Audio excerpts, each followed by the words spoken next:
Hi, I'm Brandon Cooper from First Mile Technologies, and I'm here to demonstrate how we can use our Commander Gateway to control all the fixtures on this grid remotely.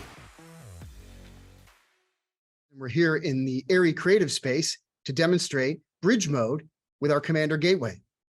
I've got a gateway here. All the connectivity from the gateway is powering the fixtures in the grid. Peter, you have a Commander Gateway where you are, and you're going to be able to control all these fixtures when you open up the Stellar app on the iPad that is connected to our Commander Gateway there. What I'm holding right here is just a standard iPad, which is connected by Wi-Fi to another Commander Gateway, which is right next to me in the room next door. Our two Commander Gateways are running together in bridge mode, so there's a tunnel between them.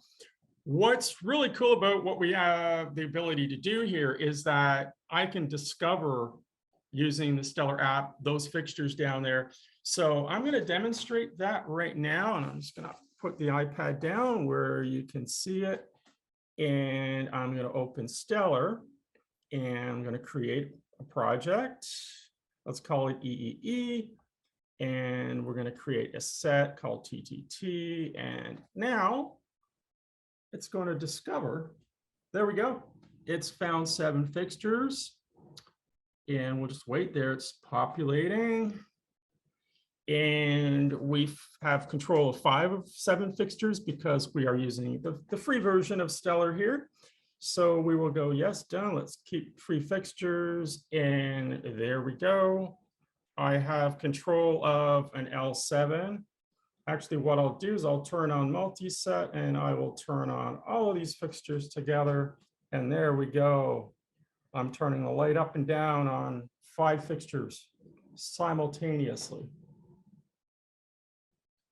And I can also control the temperature and whatever else you would like me to control using the Stellar app remotely at a great distance.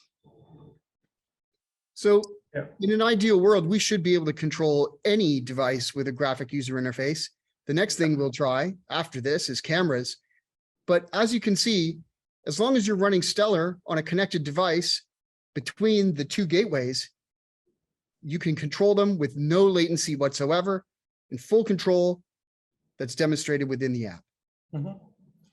Yeah, the beauty about what we've created here is that we actually pass broadcast traffic, which allows the app to do discovery of what is on the subnet or the LAN. The LAN on your end is the same as the LAN on my end. It's an equivalent as if a wire was run from one end to the other. Brilliant. Yep. Thanks, Peter, for demonstrating this with us today. Appreciate it. You're very welcome, Brandon. Thank you.